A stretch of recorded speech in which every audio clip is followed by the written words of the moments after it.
विवेकानन्दसूरये सच्चित्सुखस्वरूपाय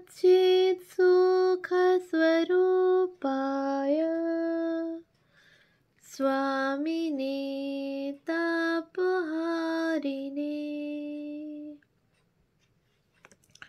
পূজনীয় শ্রী শরৎচন্দ্র চক্রবর্তী মহাশয়ের রচনা স্বামী শিষ্য সংবাদ গ্রন্থ থেকে পাঠ। পৃষ্ঠা সংখ্যা 24, পঞ্চম বল্লী। স্থান দক্ষিণেশ্বর কালীবাড়ি ও আলমবাজার মঠ। বর্ষ 1897 খ্রিস্টাব্দ, মার্চ মাস। দক্ষিণেশ্বরে ঠাকুরের শেষ জন্মোৎসব। ধর্মরাজ্যে উৎসব পার্বণ আদির প্রয়োজন। অধিকারী ভেদে সকল প্রকার লোকব্যবহারের আবশ্যকতা। স্বামীজির ধর্মপ্রচারের উদ্দেশ্য একটি নূতন সম্প্রদায় গঠন নহে। স্বামীজি যে সময়ে ইংল্যান্ড হইতে প্রথমবার ফিরিয়া আসেন, তখন আলমবাজারে রামকৃষ্ণ মঠ প্রতিষ্ঠিত ছিল। মঠের বাড়িটাকে লোকে ভূতের বাড়ি বলিত, কিন্তু সন্ন্যাসীগণের সংসর্গে ওই ভূতের বাড়ি রামকৃষ্ণ তীর্থরূপে পরিণত হইয়াছিল। তথায় কত সাধন ভজন, কত জপ তপস্যা, কত শাস্ত্র প্রসঙ্গ ও নাম কীর্তন হইয়াছিল, তাহার আর পরিসীমা নাই। কলিকাতায় রাজোচিত অভ্যর্থনা লাভ করিয়া স্বামীজি ওই ভগ্ন মঠেই অবস্থান করিতে লাগিলেন। আর কলিকাতার অধিবাসীগণ তাহার প্রতি শ্রদ্ধান্বিত হইয়া 1 মাসকাল থাকিবার জন্য তাহার নিমিত্ত কলিকাতার উত্তরে কাশীপুরে গোপাললাল শীলের বাগানবাটিতে যে স্থান নির্দিষ্ট করিয়া দিয়াছিলেন, সেই স্থানেও মধ্যে মধ্যে আসিয়া অবস্থান করিয়া দর্শন উৎসুক জনসংঘের সহিত ধর্ম আলাপাদি করিত, তাহাদের প্রাণের আকাঙ্ক্ষা পূর্ণ করিতে লাগিলেন।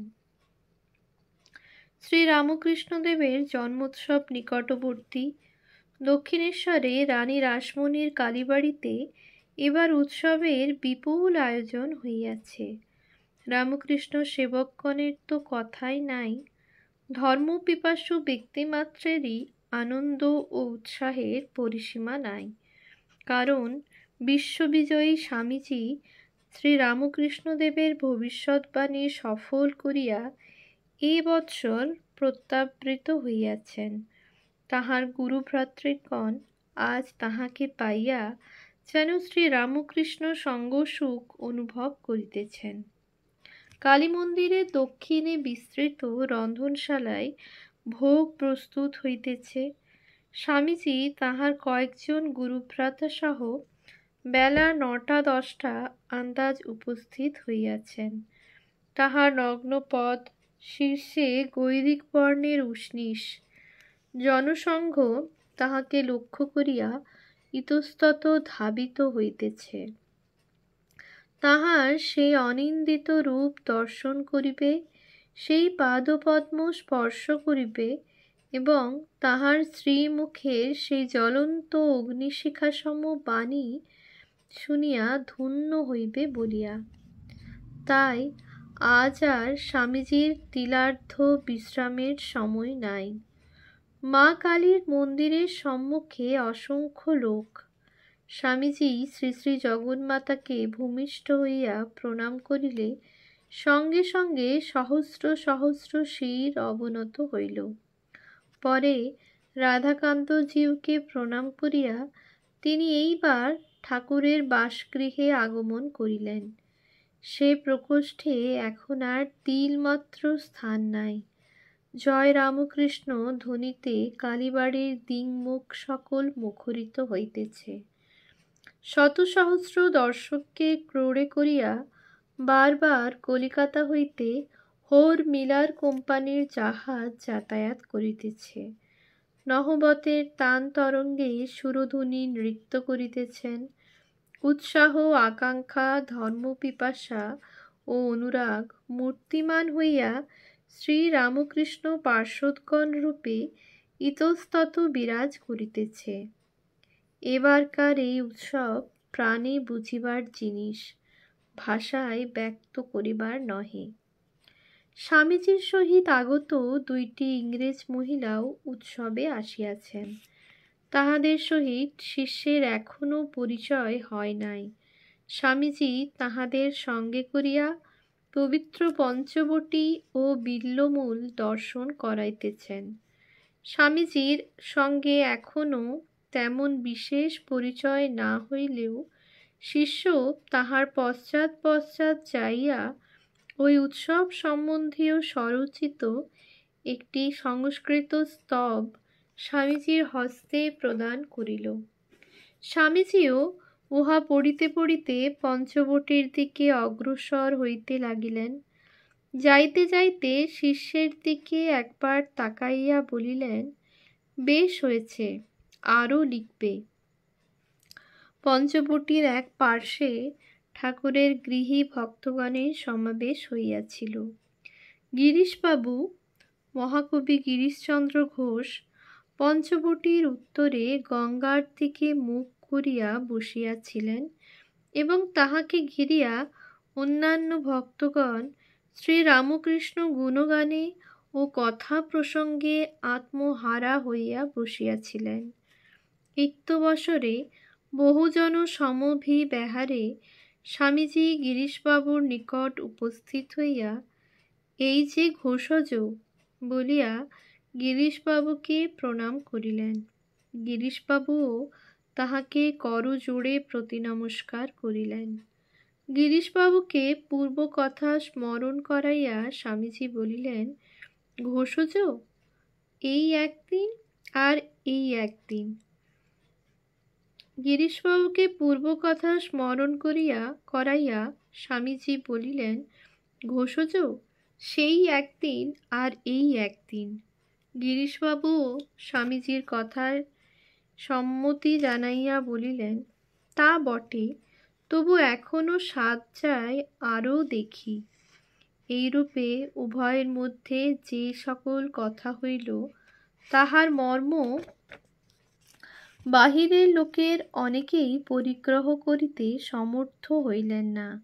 কিছুক্ষণ কথাবার্তার পর স্বামীজি পঞ্চবটীর উত্তর পূর্ব দিকে অবস্থিত বিল্ববৃক্ষের দিকে অগ্রসর হইলেন। স্বামীজি চলিয়া গেলে গিরিশবাবু উপস্থিত ভক্তমণ্ডলীকে সম্বোধন করিয়া বলিলেন, একদিন হরমোহন মিত্র কি খবরের কাগজ দেখে এসে বললে যে স্বামীজির নামে আমেরিকায় কি একটা কুৎসা রটেছে। আমি তখন তাকে বলেছিলুম, নরেনকে যদি নিজ চক্ষে কিছু অন্যায় করতে দেখি তবে বলবো আমার চক্ষের দোষ হয়েছে, চোখ উপড়ে ফেলব। ওরা সূর্যোদয়ের পূর্বে তোলা মাখন, ওরা কি আর জলে মেশে?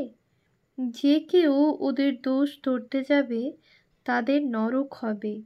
এইরূপ কথা হইতেছে।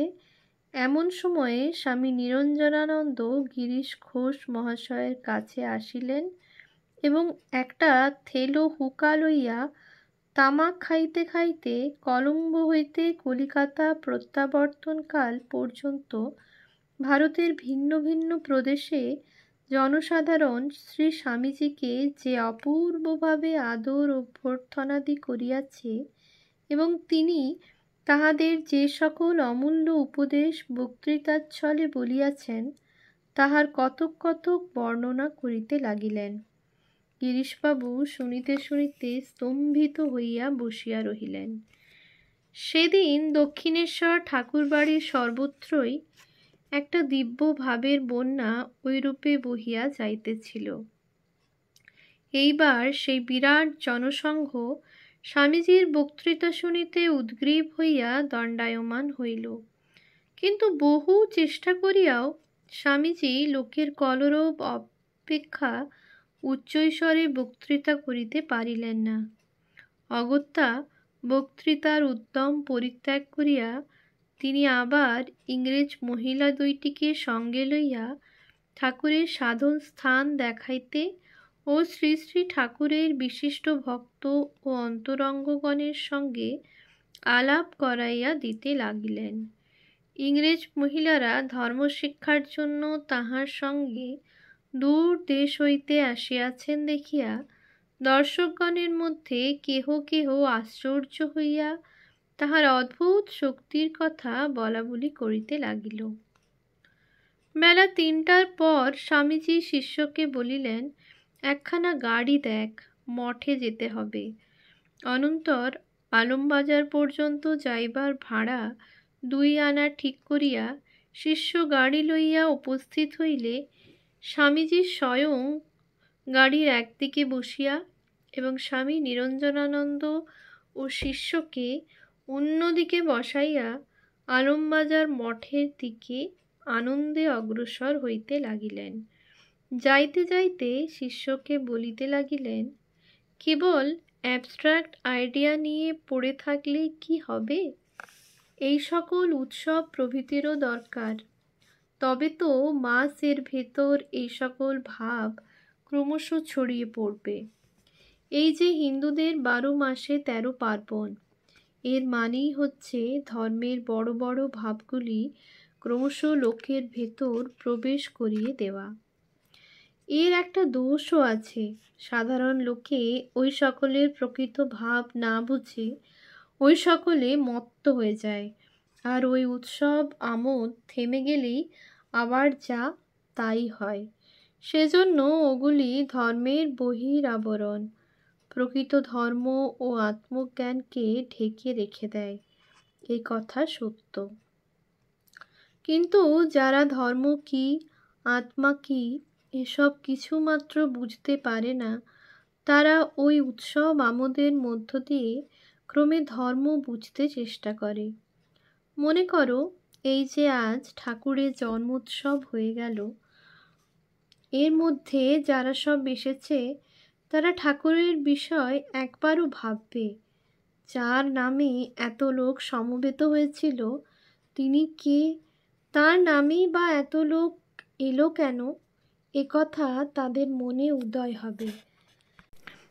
যাদের তাও না হবে, তারাও এই কীর্তন দেখতে ও প্রসাদ পেতেও অন্তত বছরে একবার আসবে আর ঠাকুরের ভক্তদের দেখে যাবে। তাতে তাদের উপকার বই অপকার হবে না। শিষ্য, কিন্তু মহাশয়, ওই উৎসব কীর্তনই যদি সার বলিয়া কেহ বুঝিয়া লয়, তবে সে আর অধিক অগ্রসর হইতে পারে কি? আমাদের দেশে ষষ্ঠী পূজা, মঙ্গলচণ্ডীর পূজা প্রভৃতি যেমন নিত্য নৈমিত্তিক হইয়া দাঁড়াইয়াছে, ইহাও সেইরূপ একটা হইয়া দাঁড়াইবে। মরণ পর্যন্ত লোকে ওইসব করিয়া যাইতেছে, কিন্তু কই এমন লোক তো দেখিলাম না যে ওই সকল পূজা করিতে করিতে ব্রহ্মজ্ঞ হইয়া উঠিল। স্বামীজি, কেন? এই যে ভারতে এত ধর্মবীর জন্মেছিলেন, তারা তো সকলে ওইগুলিকে ধরে উঠেছেন এবং অত বড় হয়েছেন। ওইগুলিকে ধরে সাধন করতে করতে যখন আত্মার দর্শন লাভ হয়, তখন আর ওই সকলে আর থাকে না। তবু লোকসংস্থিতির জন্য অবতারকল্প মহাপুরুষেরাও ওইগুলি মেনে চলেন। শিষ্য, লোক দেখানো মানিতে পারেন, কিন্তু আত্মজ্ঞের কাছে যখন এ সংসারই ইন্দ্রজালবৎ অলীক বোধ হয়, তখন তাহাদের কি আবার ওই সকল বাহ্য লোকব্যবহারকে সত্য বলিয়া মনে হইতে পারে? স্বামীজি, কেন পারবে না? সত্য বলতে আমরা যা বুঝি তাও তো রিলেটিভ, দেশ কাল পাত্র ভেদে ভিন্ন ভিন্ন। অতএব সকল ব্যবহারেরই প্রয়োজন আছে অধিকারী ভেদে। ঠাকুর যেমন বলতেন, মা কোনো ছেলেকে পোলাও কালিয়া রেঁধে দেন, কোনো ছেলেকে বা সাগু পথ্য দেন, সেই রূপ। শিষ্য কথাটি এতক্ষণে বুঝিয়া স্থির হইল। দেখিতে দেখিতে গাড়ি আলমবাজার মঠে উপস্থিত হইল। শিষ্য গাড়ি ভাড়া দিয়া স্বামীজির সঙ্গে মঠের ভিতর চলিল এবং স্বামীজির পিপাসা পাওয়ায় জল আনিয়া দিল। স্বামীজি জল পান করিয়া জামা খুলিয়া ফেলিলেন এবং মেঝেতে পাতা শতরঞ্চির উপর অর্ধশায়িত অবস্থায় অবস্থান করিতে লাগিলেন। স্বামী নিরঞ্জনানন্দ পার্শ্বে বসিয়া বলিতে লাগিলেন, এমন ভিড় উৎসবে আর কখনো হয়নি, যেন কলকাতাটা ভেঙে এসেছিল। স্বামীজি, তা হবে না, এরপর আরও কত কি হবে। শিষ্য, মহাশয়, প্রত্যেক ধর্ম সম্প্রদায়েই দেখা যায় কোনো না কোনো বাহ্য উৎসব আমোদ আছেই, কিন্তু কাহারও সঙ্গে কাহারও মিল নাই। এমন যে উদার মোহাম্মদের ধর্ম, তাহার মধ্যেও ঢাকা শহরে দেখিয়াছি শিয়া সুন্নিতে লাঠালাঠি হয়। স্বামীজি, সম্প্রদায় হলেই ওটা অল্পাধিক হবে, তবে এখানকার ভাব কি জানিস? সম্প্রদায় বিহীনতা। আমাদের ঠাকুর ওইটেই দেখাতে জন্মেছিলেন। তিনি সব মানতেন, আবার বলতেন ব্রহ্মজ্ঞানের দিক দিয়ে দেখলে ও সকলই মিথ্যা মায়া মাত্র। শিষ্য, মহাশয়, আপনার কথা বুঝিতে পারিতেছি না। মধ্যে মধ্যে আমার মনে হয় আপনারাও এইরূপে উৎসব প্রচারাদি করিয়া ঠাকুরের নামে আর একটা সম্প্রদায়ের সূত্রপাত করিতেছেন। আমি নাগ মহাশয়ের মুখে শুনিয়াছি ঠাকুর কোনো দলভুক্ত ছিলেন না। শাক্ত, বৈষ্ণব, ব্রহ্মজ্ঞানী, মুসলমান, খ্রিস্টান সকলের ধর্মকেই তিনি বহু মান দিতেন। স্বামীজি, তুই কি করে জানলি আমরা সকল ধর্মমতকে ওইরূপে বহু মান দিই নাই?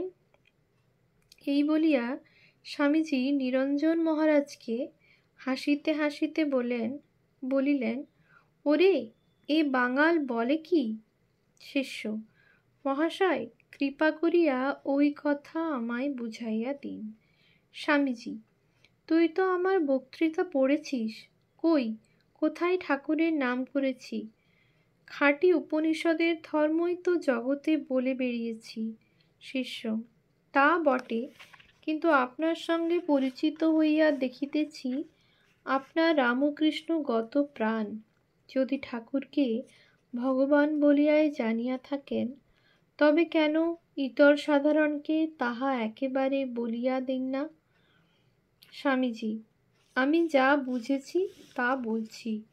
তুই যদি বেদান্তের অদ্বৈত মতটিকে ঠিক ঠিক ধর্ম বলে বুঝে থাকিস, তাহলে লোককে তা বুঝিয়ে দে না কেন? শিষ্য, আগে অনুভব করিব, তবে তো বুঝাইব। ওই মত আমি শুধু পড়িয়াছি মাত্র। স্বামীজি, তবে আগে অনুভূতি কর, তারপর লোককে বুঝিয়ে দিবি। এখন লোকে প্রত্যেকে যে এক একটা মতে বিশ্বাস করে চলে যাচ্ছে, তাতে তোর তো বলবার কিছু অধিকার নাই, কারণ তুইও তো এখন তাদের মতো একটা ধর্মমতে বিশ্বাস করে চলেছিস, বই তো নয়? শিষ্য, হ্যাঁ, আমিও একটা বিশ্বাস করিয়া চলিয়াছি বটে, কিন্তু আমার প্রমাণ শাস্ত্র। আমি শাস্ত্রের বিরোধী মত মানি না। স্বামীজি, শাস্ত্র মানে কি? উপনিষদ প্রমাণ হলে বাইবেল জিন্দাবিস্তাই বা প্রমাণ হবে না কেন? শিষ্য, এই সকল গ্রন্থের প্রামাণ্য স্বীকার করিলেও বেদের মতো উহারা তো আর প্রাচীন গ্রন্থ নহে। আবার আত্মতত্ত্ব সমাধান যেমন বেদে আছে, এমন তো আর কোথাও নাই। স্বামীজি, বেশ, তোর কথা নয় মেনেই নিলুম, কিন্তু বেদ ভিন্ন আর কোথাও যে সত্য নাই, একথা বলিবার তোর কি অধিকার? শিষ্য, বেদ ভিন্ন অন্য সকল ধর্মগ্রন্থে সত্য থাকিতে পারে, তদ্বিষয়ের বিরুদ্ধে আমি কিছু বলিতেছি না, কিন্তু আমি উপনিষদের মতই মেনে যাব। আমার এতে খুব বিশ্বাস। স্বামীজি: তা কর। তবে আর কারো যদি ঐরূপ কোনো মতে খুব বিশ্বাস হয়, তবে তাকেও ওই বিশ্বাসে চলে যেতে দিস। দেখবি পরে সে তুই ও সে এক জায়গায় পৌঁছবি। মহিম্নস্তবে পড়িসনি? ত্বমসি পয়সাম নব ইব। মহিম্নস্তবে পড়িসনি? ত্বমসি পয়সাম অর্ণব ইব। ওম শান্তি শান্তি শান্তি। হরি ওম তৎসৎ। শ্রীরামকৃষ্ণার্পণমস্তু।